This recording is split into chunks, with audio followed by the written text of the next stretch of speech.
You know, there are moments in life that cut so deep, they change everything about who you thought you were. Moments when the person you love most in this world looks you straight in the eye and tells you that you were worthless, that you don't matter, that everyone would be better off if you just disappeared. And when those words come from your own child, from the little girl you carried in your womb, raised with your own hands, sacrificed everything for, well, let me tell you, it nearly destroyed me. But what happened next in that courtroom that cold December morning in Portland changed not just my life, but showed me something about forgiveness and love that I never could have imagined. Something that a wise judge revealed through a simple box of old letters that turned everything upside down. And today, I want to share that story with you, because I know many of you have felt that same crushing pain when someone you love turns their back on you. My name is Margaret, and I'm 58 years old. I've lived through heartbreak, betrayal, and the kind of pain that makes you question everything you thought you knew about yourself. But I've also learned something beautiful about the power of forgiveness, about how love can survive even the cruelest words, and about how sometimes the very thing that breaks us becomes the thing that makes us whole again. It all started on what should have been just another ordinary Tuesday in my life. I was sitting in my small apartment in Southeast Portland, Oregon, going through a box of old papers from my divorce proceedings. 35 years of marriage, 3 daughters, a lifetime of memories, and it had all come crashing down when I discovered that my husband Robert had been living a double life. Not just the affair, mind you, but the financial devastation he had left behind. Every penny of our savings, our retirement fund, even the college money we had put aside for our youngest daughter Sarah, who was still only 16. All of it, gone. But you know what hurt more than the betrayal? More than the financial ruin? It was watching my middle daughter Isabel, my sweet 28-year-old Isabel, slowly turn against me. Day by day, conversation by conversation, I watched her father poison her mind against me. And I want to share something with you folks who are watching this, because I know some of you understand this pain. Maybe you've been through a divorce. Maybe you've watched your own children choose sides. Maybe you've felt that crushing weight of feeling like you failed as a parent. If you are listening to this story and it is touching something in your heart, please hit that subscribe button below. I'd love to hear your thoughts in the comments and tell me where you were watching from. Your support means everything to me as I share these difficult memories, and I believe that together we can find healing and hope in even the darkest moments. The morning of December 15th started like any other day during those terrible months. I woke up in my cramped studio apartment, the one I'd had to move into after Robert got the house in the temporary custody arrangement. The walls were thin, and I could hear my elderly neighbor, Mrs. Chen, coughing through the wall. She'd been kind to me since I moved in, always asking how I was doing, bringing me homemade soup when she noticed I wasn't eating much. I made myself a cup of coffee with the little coffee maker I'd bought at a thrift store and sat down at my tiny kitchen table with all the legal documents spread out in front of me. My lawyer, David Martinez, had been preparing for what he called the final custody hearing. Sarah, my youngest, would officially be placed with either me or Robert, and the remaining property would be divided. But there was something else at stake that morning, something that kept me awake at night. Isabel was going to testify. Not just testify, but testify against me. Her father's lawyer had convinced her that I was somehow responsible for the family falling apart, that my neglect and absence had driven Robert to make the choices he made. I remember sitting there, stirring my coffee, and thinking about when Isabel was little. She used to wake up early on Saturday mornings and crawl into bed with me. We'd lie there together, and she'd tell me about her dreams, about the pictures she wanted to draw, about the songs she'd learned in school. She used to say I was her best friend, her superhero. And now, in just a few hours, she was going to stand in front of a judge and try to convince him that I was an unfit mother. The irony wasn't lost on me. Here I was, about to be judged by the very system that was supposed to protect families, and my own daughter was going to be the one testifying against me. But you know what? I didn't blame her. Not really. She was hurting too. Her whole world had fallen apart just like mine had, and sometimes, when we were in pain, we look for someone to blame. Unfortunately for me, I was the easiest target. I finished my coffee and started getting ready for court. I had one nice outfit left, a navy blue dress that I'd bought years ago for Isabel's college graduation. It was a little loose on me now. I'd lost weight during the stress of the divorce, but it was professional enough for court. I looked at myself in the small bathroom mirror and tried to practice what I might say if the judge asked me questions. Your Honor, I love my daughters more than life itself. Everything I've done, every sacrifice I've made, has been for them. But even as I said the words to my reflection, they felt hollow. How do you prove love? How do you quantify 28 years of motherhood? How do you make someone understand that working 2 jobs to pay for piano lessons and summer camps and school supplies wasn't to neglect? It was love. The bus ride to the courthouse was long and cold. Portland in December can be brutal, with that dampness that seeps into your bones and makes everything feel gray and hopeless. I sat in the back, watching the familiar streets go by, thinking about all the times I'd driven these same roads with my girls in the car, taking them to school, to soccer practice, to sleepovers at friends' houses. There was this one memory that kept playing in my mind. Isabel must have been about 7 years old, and she'd been invited to a birthday party at Chuck E. Cheese. But it was the same weekend that Robert had a business trip, and I was working a double shift at the hospital where I was a nurse. I remember Isabel's face when I told her we might not be able to go. She didn't cry, but her little shoulders just slumped with disappointment. So you know what I did? I called in sick to work, lost a day's pay that we really couldn't afford to lose. But I took my little girl to that party, and I sat there for 3 hours watching her play games and eat pizza with her friends. And when she won a stuffed animal from one of those claw machines, the first thing she did was run over to me and give it to me. "This is for you, Mommy," she said, "because you are the best mommy in the whole world." That stuffed animal, a little purple elephant, was still sitting on my dresser in my apartment. Even after all these months of anger and hurt, I couldn't bring myself to pack it away. When I got to the courthouse, I saw David Martinez waiting for me on the steps. He was a good man in his 40s, with kind eyes and a gentle way of speaking that made you feel like everything might be okay. He'd been handling my case pro bono, which meant for free, because he said he believed in fighting for families who couldn't afford expensive lawyers. "Margaret," he said, walking over to me, "how are you holding up?" "I am scared, David," I admitted. "I am scared of what Isabel is going to say in there." He nodded understandingly. "I know this is hard, but remember, Judge Patterson is a fair man. He's been doing this for 30 years and he has seen it all. He'll be able to see through any coach testimony." But even as he said it, I could see the worry in his eyes. We both knew that custody cases involving older children were tricky. Judges often gave significant weight to what the children wanted, especially when they were adults like Isabel. We walked into the courthouse together, and I felt that familiar knot in my stomach, the same feeling I'd had every time I'd been in this building over the past 8 months. The marble floors, the high ceilings, the sound of voices echoing off the walls. It all felt so cold and impersonal, like a place where families came to die rather than to find justice. Robert was already there with his lawyer, a sharp-dressed woman named Patricia Wells, who had a reputation for being ruthless in divorce cases. She was expensive, the kind of lawyer that Robert somehow still had money for, despite claiming he was broke. They were sitting at a table on the other side of the room, and Robert looked confident, almost smug. But it was seeing Isabel that really hit me. She was sitting in the gallery, dressed in a conservative black suit, her long brown hair pulled back in a tight bun. She looked older than her 28 years, and there was something hard in her expression that I'd never seen before. When our eyes met for just a moment, she looked away quickly, as if the sight of me caused her physical pain. My youngest daughter, Sarah, was there too, sitting with her court-appointed guardian. At 16, she was old enough to have some say in where she wanted to live, but she was still a minor, so she had legal representation. She looked confused and scared, caught between her parents and her older sister. When she saw me, she gave me a small, sad smile, and I had to bite my lip to keep from crying. Judge Patterson entered the courtroom, and we all stood up.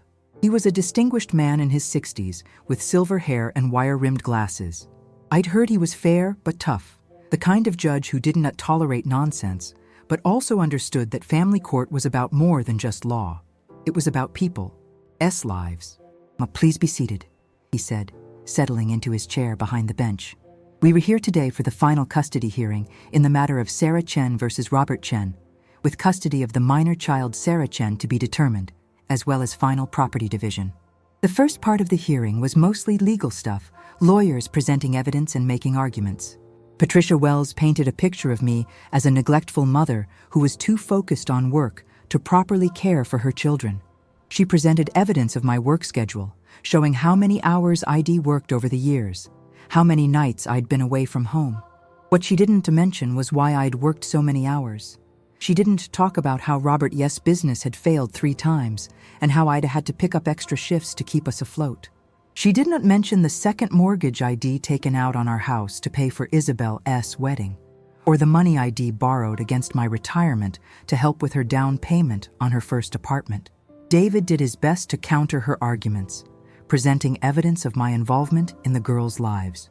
Report cards that I'd signed, permission slips for school trips, photos of me at dance recitals and graduation ceremonies. But I could see on the judge's face that he was just going through the motions. The real test would come when the witnesses testified. Robert was called first. He sat in the witness chair and lied so smoothly that for a moment, even I almost believed him. He talked about how he'd tried to be present for the girls, how he'd worried about my long hours at work, how he'd felt that I was never really there even when I was home. And the financial irregularities? David asked during cross-examination. Robert's jaw tightened. I made some poor business decisions. I was trying to secure our family's future, and I failed. But that doesn't make me a bad father. You took money from your daughters, college funds without your wife's knowledge or consent, didn't you, Mr. Chen? I borrowed against them temporarily. I intended to pay it back. And the second bank account that Mrs. Chen discovered, the one with over $50,000 in withdrawals that you can account for? Robert's lawyer objected before he could answer, and the judge sustained it. But the damage was done. Everyone in the room could see that Robert was hiding something. Then it was time for Isabel to testify. My heart was pounding as she walked to the witness stand. She was sworn in, and Patricia Wells began her questioning. Isabel, can you tell the court about your childhood and your relationship with your mother? Isabel looked directly at me for the first time that day, and what I saw in her eyes broke my heart. Not just anger, but disappointment. Deep, crushing disappointment. My mother was always working, she said, her voice steady and controlled. She was never home when we needed her. When I was sick, when I had problems at school, when I needed help with homework. She was always at the hospital, always putting her patients before her own family. Can you give the court a specific example? Isabel thought for a moment. When I was in high school, I had a really important piano recital. I'd been practicing for months, and I was so nervous. All the other kids, parents were there, but my mom had to work. She said she'd try to make it, but she never showed up. I sat at that piano bench looking out at the audience, hoping to see her face, but she wasn't there. I wanted to stand up and scream, wanted to tell the judge that I'd worked a double shift that night to pay for her piano lessons, that I'd tried to switch schedules with 3 different nurses, but nobody could cover for me, that I'd sat in my car in the hospital parking lot crying because I was missing her recital. But I stayed silent, because that's what David had told me to do. Let Isabel say what she needed to say, and then we'd have our turn. And as an adult, how would you describe your relationship with your mother? Isabel's voice got harder, distant. She never really knew me, never really understood what I needed. She was so focused on being the provider, the breadwinner, that she forgot to be a mother. Patricia Wells nodded sympathetically. And in your opinion, would your younger sister Sarah be better off living with your father? Yes, Isabel said without hesitation. My father at least made an effort to be present. He came to my games, he helped me with my homework, he was there when I needed him. The lies were coming so easily now. Robert had missed more soccer games than he'd attended. He'd never helped with homework, claiming he was too tired from work. But somehow, in Isabel's memory, he'd become the devoted father, and I'd become the absent mother. Thank you, Isabel, Patricia Wells said. No further questions. Now it was David's turn to cross-examine, and I could see he was struggling. How do you cross-examine someone's memories? How do you challenge a daughter's perception of her own childhood? Isabel, he said gently, You mentioned your mother working a lot. Do you remember why she worked so many hours? She said it was for us, but I think she just preferred being at work. Do you remember when your father's business failed in 2012? Isabel shifted uncomfortably. Vaguely. Do you remember your mother taking out a second mortgage on the house to keep the family afloat? I don't remember the details of their financial arrangements. What about your wedding in 2018? Do you remember who paid for that? Isabel's face flushed. My parents paid for it together. Actually, Isabel, your mother borrowed $15,000 against her retirement fund to pay for your wedding. Your father contributed $500. Were you aware of that? Patricia Wells objected, but the judge allowed the question. I didn't know the specifics, Isabel admitted. David continued, his voice still gentle but persistent. When you bought your first apartment, who helped you with the down payment? My mom lent me some money. $8,000 to be exact.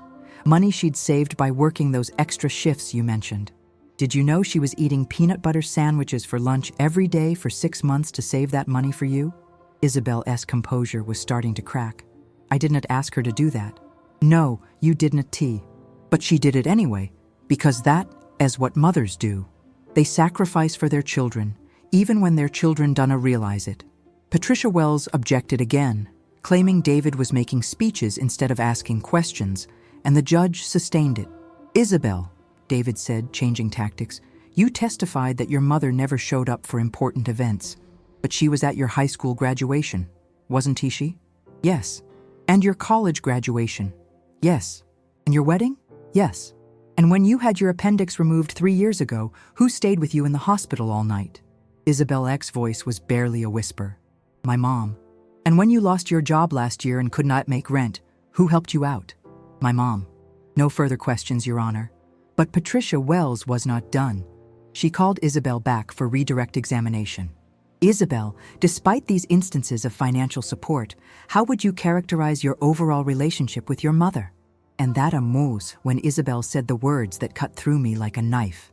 Your Honor, she said, looking directly at me with eyes full of pain and anger. My mother was never a good mother. She was always working, always too busy to really care about us. My father at least tried to be present. She paused, and I could see her gathering herself for what came next. Frankly, Your Honor, she's good for nothing. She never was. It would be better for everyone, especially for Sarah, if she just disappeared from our lives completely. The silence in the courtroom was deafening. I felt like I'd been punched in the stomach, like all the air had been sucked out of the room. Those words, good for nothing, echoed in my mind over and over again. But then something unexpected happened. Judge Patterson, who had been listening to everything with a calm, professional demeanor, suddenly looked very interested. He leaned forward in his chair and studied Isabel for a long moment. Miss Isabel, he said slowly, before we proceed, I'd like to share something with the court, something that came to my attention just yesterday. He reached into his desk and pulled out a small wooden box, the kind you might keep jewelry in. My heart stopped. I recognized that box. It was the one I'd brought to David's office 2 days ago, the one containing... Miss Isabel, the judge continued, your mother came to see me yesterday evening, which is highly unusual. She brought me this box and asked me to look through it before making my decision about custody. Isabel looked confused and alarmed. What's in the box? Judge Patterson opened it slowly, and I could see papers, lots of them. Small pieces of paper, some yellow with age, some in childish handwriting, some with crayon drawings. These are letters, Isabel. Letters, drawings, and notes that you and your sisters wrote to your mother over the years. More than 200 of them, dating back to when you were 5 years old. Isabel's face went white. Would you like me to read some of them to the court? And that is when everything changed. Everything I thought I knew about that day, about my daughter, about forgiveness itself, was about to be turned upside down in ways I never could have imagined. The box sat there on the judge's desk like a time bomb, filled with memories that Isabel had apparently forgotten or chosen to ignore. I could see her hands trembling as she gripped the sides of the witness stand, and for the first time since this whole nightmare began, I saw not the angry woman who had just torn me apart with her words, but the little girl who used to crawl into my lap when she was scared. Judge Patterson didn't wait for her answer. He reached into the box and pulled out a small piece of construction paper, yellow with age, with crayon drawings of stick figures and wobbly letters written in purple marker. "This one is dated September 15th, 1997, he said, adjusting his glasses. Isabel would have been about 6 years old. He cleared his throat and began to read in his deep, measured voice. "Dear Mommy, today was my first day of school, and I was so scared. But when I looked out the window of my classroom, you were there waving at me from outside. You left work just to come see me through the window and make me feel brave. I love you so much, Mommy. You are the best mommy in the whole world. Love, Isabel." The silence in the courtroom was profound. I watched Isabel's face crumble as the memory came flooding back.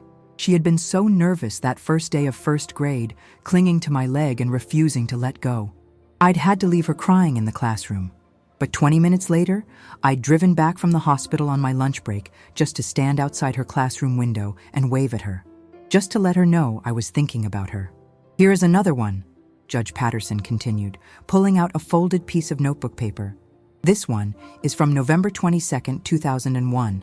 Isabel would have been about 10. Mommy, thank you for staying awake with me all night when I had the flu. Daddy said you didn't sleep for 3 days taking care of me. I know you were tired, but you still made my favorite pancakes for breakfast. You are my superhero. I hope I can be as good a mommy as you someday. Love, Isabel." I remembered that week so clearly. Isabel had been so sick, running a high fever and throwing up everything she tried to eat. Robert had slept in the guest room, claiming he couldn't afford to get sick because of work.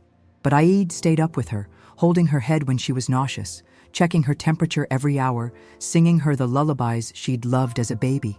Isabel was crying now, tears streaming down her face as each letter brought back memories she'd buried under years of hurt and resentment. "And this one," the judge said, his voice getting softer, "is from Mother E.S. Day, 2004. Dear Mom, I know you had to work on Mother E.S. Day and couldn't go to brunch with Jessica Ina's family like we planned. But when I got home, you had made me a whole tea party in the backyard with all my dolls. You said any day could be Mother-ass Day if we wanted it to be. You wore that silly hat with the flowers and drank pretend tea with me for 2 hours.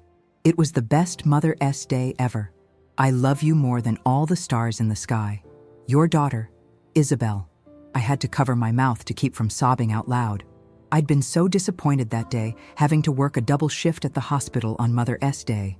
But when I got home and saw Isabel's sad little face, I'd set up that tea party in our backyard. We'd spent the whole afternoon playing pretend, and she insisted on serving me tea made from water and food coloring in her tiny plastic teacups. Judge Patterson reached for another letter, but Isabel suddenly stood up in the witness stand. "Please," she said, her voice breaking. "Please stop." But the judge continued gently. "There are so many more, Isabel. Letters thanking your mother for working 2 jobs to pay for your piano lessons. Notes about how she sold her grandmother's jewelry to pay for your school trip to Washington, D.C. Drawings of her as a superhero saving the world." He held up a construction paper card, clearly made in school, with a handprint traced in red paint.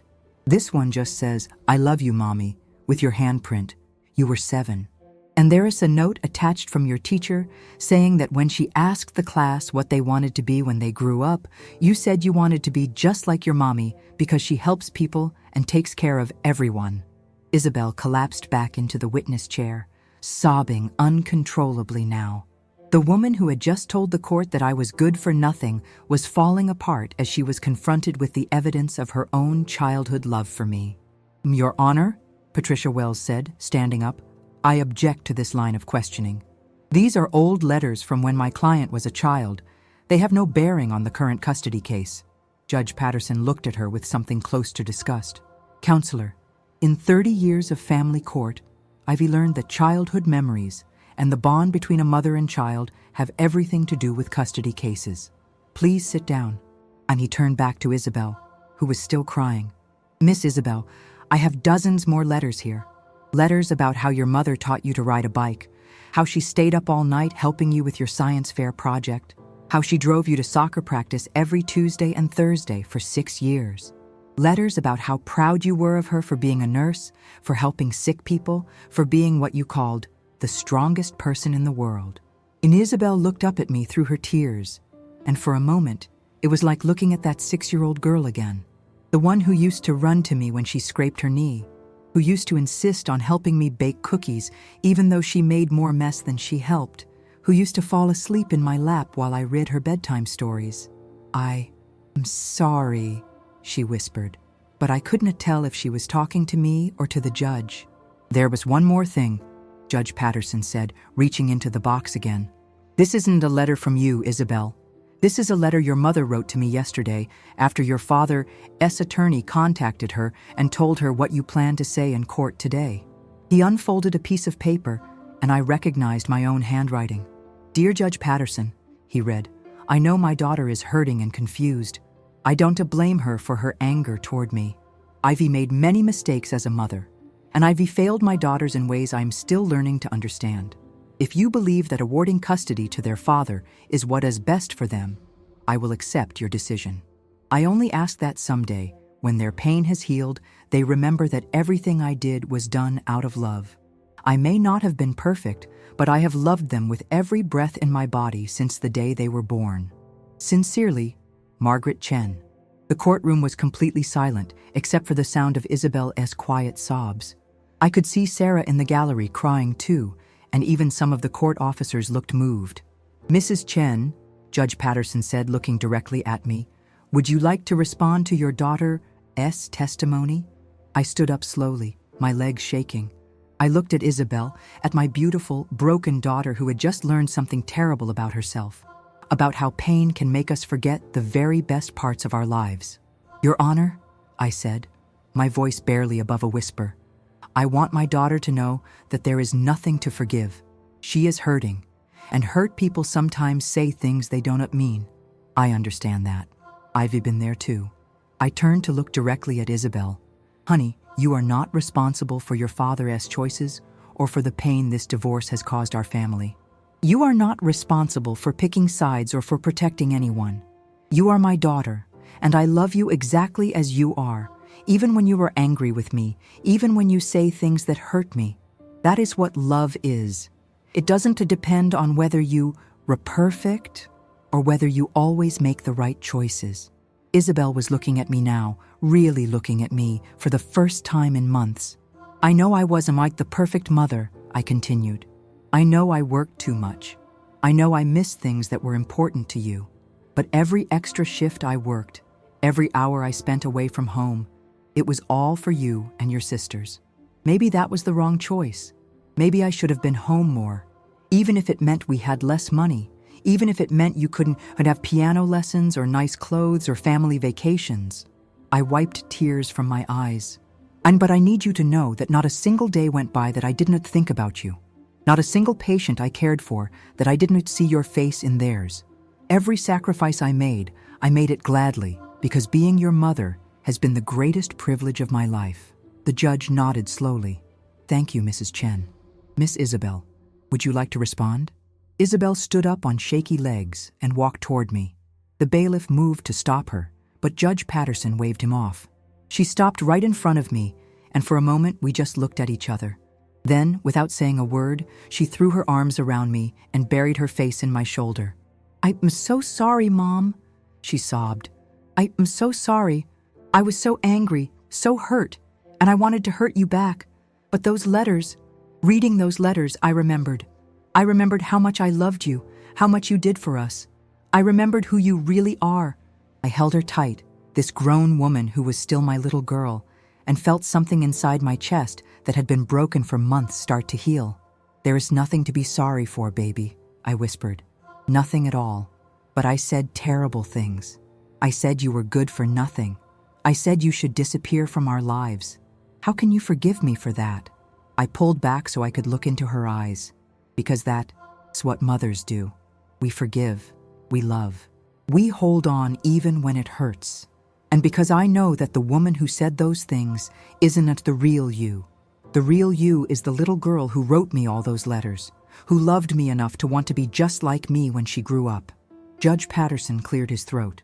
If I may interrupt this reunion, We still have a custody case to resolve. We separated, and Isabel walked back to her seat in the gallery. But before she sat down, she looked at the judge. Your Honor, I would like to change my testimony. Everything I said before, I was wrong. My mother is not good for nothing. She's good for everything. She's the strongest, most loving person I know, and my sister Sarah would be lucky to live with her. Patricia Wells jumped up. Your Honor, I object. My client is clearly emotional and not thinking clearly. Counselor, Judge Patterson said sternly.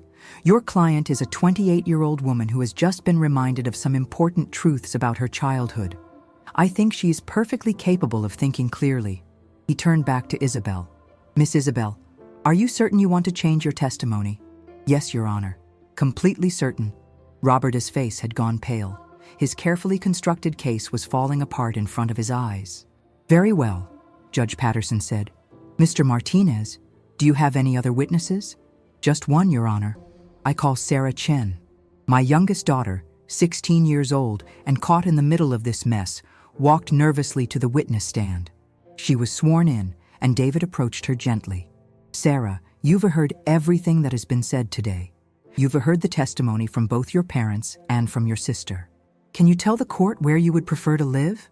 Sarah looked at me, then at Robert, then back at me. I want to live with my mom, she said simply. She's not perfect, but she's always been there for us. Even when she was working, even when she was tired, she was always there when we really needed her. Can you give the court an example? Sarah thought for a moment. Last year, when I was having trouble with some girls at school, some bullying stuff, I didn't want to tell anyone about it. But Mom figured it out. She didn't make a big deal about it. She just started packing extra cookies in my lunch. Little notes that said things like, "You are braver than you think," and "I'm proud of you." She never said anything directly, but she let me know she was there. That is the kind of mom she is. David smiled. Thank you, Sarah. No further questions. Patricia Wells tried to cross-examine, but Sarah was unshakable. She wanted to live with me, period. When all the testimony was finished, Judge Patterson called for a brief recess.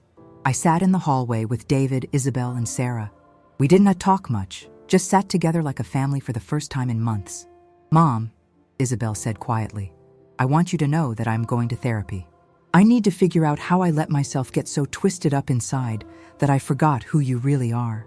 We all need healing, honey, I said. This whole experience has been traumatic for everyone, but I almost cost you custody of Sarah. I almost destroyed our family completely. But you didn't, I said firmly. When it mattered most, you remembered the truth. You chose love over anger. That takes real courage. When we returned to the courtroom, Judge Patterson was ready with his decision. In 30 years of family court, he began, I've seen a lot of families torn apart by divorce. I've seen children turned against parents. I've seen love twisted into weapons of hurt. But I've also seen the power of truth to heal, the power of love to overcome even the deepest wounds. He looked directly at me. Mrs. Chen, custody of Sarah Chen is awarded to you.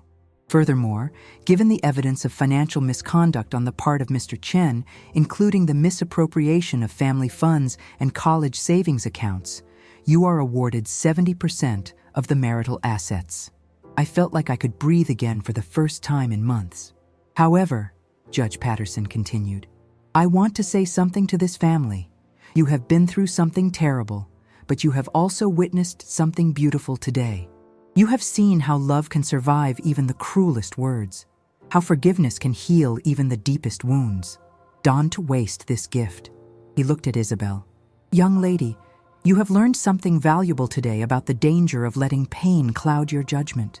Use this lesson to become a better person, a better daughter, and someday, a better mother. Then he looked at Robert. Mr. Chen, I hope you will take this opportunity to reflect on the choices you've made and the damage you've caused to your family. It is not too late to make amends, but it will require genuine remorse and real change. Court was adjourned, and as we walked out of the courthouse together, I felt something I hadn't felt in months. Hope. But the real healing was just beginning. The judge's decision had given me back my daughter Sarah, but it had also given me something even more precious. It had started the process of getting Isabel back too. That night, we all went out to dinner together, just the three of us. Isabel insisted on paying, saying it was the least she could do after everything that had happened. We talked about memories, about the good times we'd shared, about the mistakes we'd all made. "Mom," Isabel said as we were leaving the restaurant, "I want to ask you something, and I need you to be honest with me." "Of course, honey. Do you think you can ever really forgive me for what I said today? For what I put you through these past months?" I stopped walking and took her hands in mine. "Isabel, I already have forgiven you, completely and totally. But more than that, I understand why you did it. You were in pain, and you were manipulated by people who should have protected you instead of using you. What happened today wasn't your fault." She started crying again. "But I should have known better. I should have remembered who you really are. Honey, sometimes when we in pain, we forget the most important things. That's human nature. What matters is that when you were reminded of the truth, you chose to accept it. You chose love over anger. That is what makes me proud to be your mother." We stood there on the sidewalk, the three of us, and I realized that this was what forgiveness really looked like. Not just words, not just a decision to let go of hurt, but a choice to rebuild, to start over, to believe in love again, even after it had been tested by the worst kinds of pain. The box of letters sat on my kitchen table when we got home that night. Isabel picked it up and looked through some of the papers. Can I keep some of these?" she asked. "Honey, they were yours. You wrote them." She pulled out the Mother's Day card with her handprint on it. "I want to frame this one," she said. "I want to put it in my apartment so I never forget again." "Forget what?" "Forget that I have the most amazing mother in the world. Forget that love is stronger than anger. Forget that family is worth fighting for." As I watched her carefully fold the card and put it in her purse, I thought about something Judge Patterson had said, about how we had witnessed something beautiful that day, about how love can survive even the cruelest words. He was right. What happened in that courtroom was not just about a custody case or a divorce settlement. It was about the power of truth to heal, the power of memory to restore, and the power of forgiveness to transform even the most broken relationships. But there was still more healing to come, still more truth to be revealed, still more surprises in store that would test everything we thought we knew about our family, about forgiveness, and about the mysterious ways that love can work in our lives.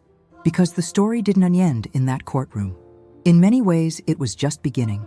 3 weeks after the trial, I was settling into a routine with Sarah. She'd moved back into our old house, which I'd been awarded in the settlement, and we were slowly rebuilding our relationship. It felt strange at first, being back in the house where I'd raised all 3 of my daughters, where I'd shared 35 years of marriage with Robert. But Sarah helped me redecorate her room, and Isabel came over almost every evening after work to help with dinner and homework. It was during one of these quiet family dinners that Isabel brought up something that had been bothering her. "Mom," she said, pushing her mashed potatoes around on her plate, "I've been thinking about Dad, about everything that happened, and there is something that doesn't make sense to me." "What is that, honey?" "The money. I mean, I know Dad said he made bad business decisions, but $50,000? That is a lot of money to just disappear. And you said he was supporting someone else. But who and why?" Sarah looked up from her homework, which she'd been doing at the kitchen table. "I've been wondering about that too. I mean, if Dad had another woman, why didn't she come to court? Why didn't anyone mention her name?" I'd been wondering the same thing myself. David Martinez had found evidence of large cash withdrawals from Robert E.'s secret bank account, but we'd never been able to trace where the money had gone. It wasn't gambling. It wasn't drugs. It wasn't even another woman as far as we could tell. It was just gone. "Maybe it is better if we don't know," I said, trying to change the subject. "Your father made his choices, and we need to focus on moving forward." But Isabel wasn't ready to let it go. "Mom, what if there is more to the story? What if there is something we don't understand? What if Dad was protecting someone or helping someone and just couldn't tell us about it?" I looked at my daughter, this woman who just 3 weeks ago had stood in a courtroom and told a judge that I was good for nothing, and I saw something in her eyes that surprised me. Compassion. Even after everything Robert had put our family through, even after the lies and the betrayal, Isabel was still looking for a way to understand her father S. actions. Honey, I appreciate that you want to think the best of your father, but the evidence was pretty clear. He took money from our family, from your college funds, from our retirement savings. Whatever his reasons, he chose to deceive us for months. But what if he had a good reason? What if he was trying to protect us from something worse? Sarah put down her pencil. Izzy, you being naive. Dad lied to us. He destroyed our family. There's no good reason for that. I am not being naive, Isabel said defensively. I am just saying that maybe we should try to understand before we completely write him off. Watching my daughters argue about their father, I realized that this was part of the healing process too. They needed to work through their feelings about Robert, needed to figure out how to forgive him or at least understand him. And maybe Isabel was right. Maybe there was more to the story than we knew. That night, after the girls had gone to bed, I sat in my bedroom looking through some of the legal documents from the divorce. There were bank statements, credit card records, receipts for things I didn't recognize. Most of it was just the usual financial debris of a long marriage coming to an end. But there was one thing that caught my attention. A series of monthly payments, always for the same amount, always to the same place. An assisted living facility called Sunrise Manor, about 2 hours away in Salem. The payments had been going on for almost 2 years, always on the first of the month, always for $800. I'd never heard of Sunrise Manor. We didn't have any relatives in Salem, but Robert had been sending them money every month, even while he was claiming we were broke, even while he was taking money from our daughter's college funds. I couldn't sleep that night. I kept thinking about those payments, about what they might mean. By morning, I'd made a decision. I was going to drive to Salem and find out what was going on. I didn't tell the girls where I was going. I just said I had some errands to run and would be back by dinner. The drive to Salem was beautiful, with fall colors just starting to show on the trees lining the highway. But I was too nervous to enjoy the scenery. What was I going to find at Sunrise Manor? And did I really want to know? Sunrise Manor turned out to be a small but well-maintained facility for elderly residents who needed assistance with daily living. The lobby was bright and cheerful, with plants and comfortable chairs arranged around a fireplace. There was a reception desk staffed by a friendly young woman who looked up as I approached. "Good morning," she said with a smile. "How can I help you?" "I'm looking for information about a resident here," I said, suddenly feeling foolish. "Or maybe a former resident. The name would be Chen, probably paid for by Robert Chen." The receptionist's expression changed. "Oh, you must be Margaret," she said. "Mr. Chen told us you might come by someday." My heart started pounding. "He did?" "Yes, he left specific instructions that if you ever came looking, we should take you to see her immediately. She's been asking about you for months." "Her?" "Mrs. Chen, Robert's mother, your mother-in-law."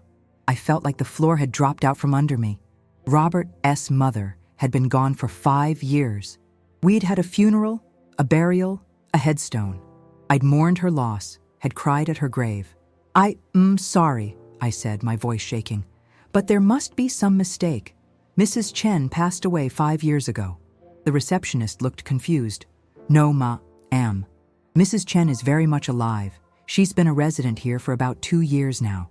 She has Alzheimer's disease, but she has good days and bad days. Today seems to be a pretty good day." I felt dizzy. Can I see her?" "Aunt, of course. She has in the sunroom. She'll be so happy to see you. She talks about you all the time." I followed the receptionist down a long hallway lined with family photos and artwork, my mind reeling. How was this possible? We'd had a funeral. Robert had been devastated. We'd all been devastated. How could his mother be alive? The sunroom was a bright, airy space filled with plants and comfortable chairs. Several elderly residents were sitting around, some reading, some napping, some just staring out the windows. And there, in a chair by the window, was a woman I recognized immediately. Helen Chen, my mother-in-law, the woman who had taught me to make dumplings, who had held my babies when they were born, who had been like a second mother to me. She was thinner than I remembered, her hair completely white now, but it was definitely her. "Helen," I whispered. She looked up at me, and for a moment her eyes were blank. Then, slowly, recognition dawned. "Margaret," she said, her voice weak but clear. "Margaret, is that really you?" I rushed to her side and knelt beside her chair. Helen, oh my God, Helen, we thought you were gone, she said with a sad smile. Robert told me you all thought I was gone. He said it was better that way. But why? Why would he do that? Helen's eyes filled with tears. Because I am sick, Margaret. My mind, it is not what it used to be. I have good days and bad days. Robert said it would be too hard for the family to watch me deteriorate. He said it was kinder to let you remember me as I was. I took her hands in mine. They were so thin, so fragile. Helen, that wasn't his decision to make. You family, we love you. We would have wanted to be here for you. He was trying to protect you, she said softly. And he was trying to protect me from the embarrassment of not remembering my own grandchildren's names, of asking the same questions over and over again. But the funeral was for someone else. Robert found a woman with the same name in the obituaries and convinced you all to have a service for me. He said it would give you closure. I felt sick. The betrayal was even deeper than I had thought. Not only had Robert stolen our money, not only had he lied about his affair, but he'd also stolen 5 years of time with Helen. 5 years of memories, of conversations, of love. Helen, I am so sorry. If I'd have known you were here, I would have visited every day. The girls would have come to see you. We would have been here for you. I know, sweetheart, I know. That is why I kept hoping you'd find out somehow. I kept telling the staff that my daughter-in-law Margaret would never abandon me if she knew where I was. We sat there holding hands, both of us crying. I thought about all the times over the past 2 years when I'd wished I could talk to Helen, could ask her advice about the girls, could share my worries about my marriage. She'd been alive the whole time, sitting in this sunroom, waiting for a visit that never came. Helen, there's something else you need to know. Robert and I, we're divorced now. He did some things that I could not forgive. Helen nodded sadly. I know, dear. He told me about the divorce. He said you hated him now. I don't to hate him, I said, surprised to realize it was true. I am angry with him, and I do not trust him, but I do not hate him, especially not after seeing you here, after understanding what he was trying to do. He was wrong, Helen said firmly. He was wrong to lie to you, wrong to keep us apart, but in his mind, he was protecting everyone he loved. The money, I said suddenly, all that money he took from our accounts. It was for you, wasn't it? For this place, for your care? Helen squeezed my hand. He couldn't afford it on his own. His business was failing, and this place is expensive. He didn't want to ask you for help because he knew you were insist on visiting me, and he thought that would be too painful for everyone. I shook my head. He should have trusted us. He should have trusted me. We're a family. We take care of each other. Yes, Helen said. We do. And that is why I need to ask you something, Margaret. I need to ask you to forgive him. I looked into her eyes, these eyes that had watched me grow from a young bride into a mother, into a woman. Helen, I don't know if I can. What he did, the lies, the betrayal, it destroyed our family. Did it? She asked gently. Or did it change your family? Sometimes things have to break apart before they can be put back together in a better way. I thought about Isabel, about the letters, about the moment in the courtroom when she had remembered who I really was, about Sarah, living with me now, closer to me than she had ever been, about the peace I'd found in forgiveness. He made a lot of mistakes, Helen continued, but he loves you, he loves the girls, and he's been coming here every week for 2 years, taking care of me, reading to me, bringing me pictures of the grandchildren. He's been a good son, Margaret, not a perfect husband, but a good son. I know, I said softly, and I'm glad he was been here for you. I'm glad you haven't been alone. But I have been alone, Helen said. I've been alone without you, without the girls. I've missed so much. Isabella's wedding, Sarah as high school graduation, all the little moments that make up a family is life. We can make up for some of that, I said impulsively. I mean, if you want to see the girls, if you want to be part of our lives again, we can do that. Helen's face lit up. Really? You would do that? Even after everything? Helen, you, family. Divorce doesn't change that. You are still the girls' grandmother. You were still the woman who taught me how to be a mother. Nothing Robert did changes that. We talked for 2 more hours. Helen told me about her good days and bad days, about the other residents, about the staff who took care of her. She was lucid and sharp, more like her old self than I dared to hope. The Alzheimer ES was progressing, but slowly, and she was getting good care. When it was time to leave, I promised to bring the girls to visit soon. Helen made me promise to think about forgiving Robert, not for his sake, but for mine. "Anger is a heavy burden, Margaret," she said as I hugged her goodbye. "I should know. I carried it for years after my husband left me. It didn't hurt him, but it nearly destroyed me." The drive home was a blur of emotions. I was happy to have Helen back in my life, but I was also angry all over again at Robert for keeping us apart. I was grateful that he'd been taking care of his mother, but I was furious that he'd lied to us about her being gone. By the time I got home, the girls were waiting for me with dinner ready and homework finished. They could tell something had happened. "Mom, you look like you've seen a ghost," Sarah said. "In a way, I have," I said, sitting down at the kitchen table. "Girls, I need to tell you something about your grandmother." I told them everything, about the payments to Sunrise Manor, about finding Helen alive, about Robert E.'s reasons for lying to us. Isabel cried through most of it, and Sarah just sat there with her mouth open in shock. "So Grandma Helen is alive?" Sarah finally said. "She has been alive this whole time?" "Yes, honey. And she wants to see you. Both of you." "I cannot believe Dad did this," Isabel said. "I mean, I understand why he thought it was the right thing to do, but keeping us away from Grandma for 2 years, that's unforgivable." "Is it?" I asked gently. "I mean, what he did was wrong, but his motives weren't evil. He was trying to protect everyone he loved. But he lied to us," Sarah said. "He made us think she was gone. We mourned her. We cried at her fake funeral. Yes, he did, and that was wrong. But now we have a choice.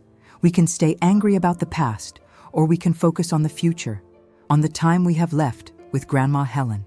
Isabel wiped her eyes. "I want to see her. I want to apologize for not being there for her." "You couldn't be there for her because you didn't know she needed you," I said. "That is not your fault, but I want to make it up to her now." "Then we'll go this weekend," I said. "All of us together." That Saturday, we drove to Salem as a family. Helen was having a good day, and the reunion was beautiful. She remembered both girls, remembered details about their lives that amazed me. Isabel played piano for her, the same pieces she'd learned as a child. Sarah showed her photos on her phone from school events and friends. We spent the whole day there, and by the time we left, Helen looked more alive than I'd seen her in years. Having her family back had given her a reason to fight the disease, a reason to hold on to herself a little longer. On the drive home, Isabel brought up the question that had been on all our minds. "Mom, what are we going to do about Dad? I mean, he's been taking care of Grandma this whole time. He's been paying for her care, visiting her, making sure she's okay. Doesn't that count for something?" I thought about it. "It counts for a lot, honey, but it doesn't excuse the lies. But maybe we could, I don't know, maybe we could try to understand him better. Maybe we could find a way to forgive him." Sarah looked skeptical. "After everything he put us through? After he almost cost Mom custody of me?" "I am not saying we should forget what happened," Isabel said. "But Grandma Helen asked Mom to forgive him. And honestly, seeing how much he's been doing for Grandma, seeing how much he still cares about our family, maybe forgiveness is possible." I pulled into our driveway and turned off the car. "Girls, forgiveness isn't something you do for the other person. It is something you do for yourself. When you forgive someone, you are not saying that what they did was okay. You were saying that you were not going to let their actions control your life anymore." "So are you going to forgive Dad?" Sarah asked. "I don't know," I said honestly, "but I am going to try. For Grandma Helen's sake, for your sake, and for my own sake. Holding on to anger is exhausting, and I've been tired for too long." The next week, I did something I never thought I'd do. I called Robert. "Margaret?" he said when he answered the phone. He sounded surprised and worried. "Is everything okay? Are the girls okay?" "The girls are fine, Robert, but I need to talk to you. I went to see your mother." There was a long silence. Then, quietly, "How did you find out?" "I saw the payments in the financial records. $800 a month to Sunrise Manor. Why didn't you tell me she was alive?" Another silence. Then, I didn't know how. It had gone on for so long, and I knew you'd hate me for keeping you away from her. I don't hate you, Robert. I am angry and I am hurt, but I don't hate you. What you did was wrong, but I understand why you did it. You do? You were trying to protect her, and us. You were trying to spare us the pain of watching her deteriorate. It was misguided, but it came from love. I heard him start to cry. Margaret, I am so sorry. I am sorry for everything. The lies, the money, the way I destroyed our family. I never meant for any of this to happen. I know you didn't, I said, but it did happen. And now we have to figure out how to move forward. The girls, do they know about Mom? They know, and they want to be part of her life again. We visited her last weekend, and we're going back this weekend. She's been asking about you, Robert. She's worried about you. I'll keep visiting her, he said. I'll keep taking care of her. I promise. I know you will. And Robert, the girls, they were struggling with how to feel about you. They love you, but they were angry, and they were confused about whether they should forgive you. I don't expect them to forgive me, he said. I don't deserve it. Maybe not, I said, but they deserve to have a relationship with their father, and you deserve a chance to make things right. What are you saying? I am saying that maybe we can find a way to be a family again. Not the same family we were before, but a different kind of family. One that is built on honesty and forgiveness instead of secrets and lies. Margaret, I don't know what to say. After everything I put you through, after the way I hurt you and the girls, you can start by saying you're sorry, and you can promise to never lie to us again, and you can promise to get help, to figure out why you made the choices you made, so you never make them again. I promise, he said. All of that. I promise. We talked for another hour, and by the end of the conversation, something had shifted. The anger was still there, but it was softer now, mixed with understanding and hope. That weekend, Robert came with us to visit Helen. It was awkward at first, all of us together after everything that had happened. But seeing Helen's joy at having her whole family together, seeing how much she'd missed us all, it put things in perspective. Robert pulled me aside while the girls were visiting with their grandmother. Margaret, I know I don't have the right to ask this, but do you think there is any chance we could try again? Not right away, but someday? I looked at him. This man I'd loved for 35 years, this man who had hurt me so deeply, but who had also been caring for his mother in secret for 2 years. I don't know, Robert, I said honestly. There's been too much hurt, too much betrayal. I don't know if I can trust you again. But you willing to try to forgive me? I am willing to try, not for your sake, but for mine, and for the girls' sake, and for your mother's sake. Holding on to anger is destroying me, and I cannot do it anymore. Thank you, he said. That is more than I deserve. Maybe, I said, but it's what I need. Over the following months, we slowly started to rebuild our family. Not the same family we'd been before, but something new. Something built on truth and forgiveness and hard-won wisdom. Robert started therapy to understand why he made the choices he made. He got a job and started paying back the money he'd taken from our accounts. He visited Helen every week, and slowly, the girls started joining him. Isabel and I grew closer than we'd ever been. The experience of almost losing each other had taught us both about the precious nature of family, about the power of forgiveness to heal even the deepest wounds. Sarah thrived in our new environment of honesty and openness. She started talking to me about things she'd never shared before, about her fears and dreams and hopes for the future. And Helen became the glue that held us all together. Her wisdom, her grace, her unconditional love for all of us became the model for how we wanted to treat each other. One day, about 6 months after that first visit to Sunrise Manor, Helen pulled me aside during one of our weekly visits.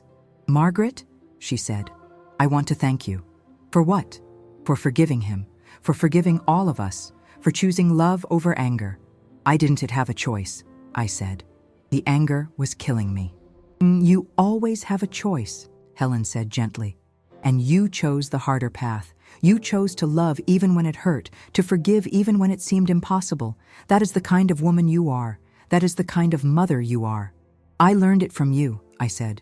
You taught me that love isn't just a feeling, it is a choice we make every day. And now you, reteaching it to your daughters. The cycle continues.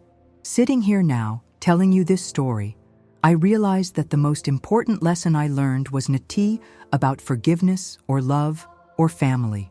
It was about the power of truth to heal, the power of honesty to restore, the power of choosing hope over despair.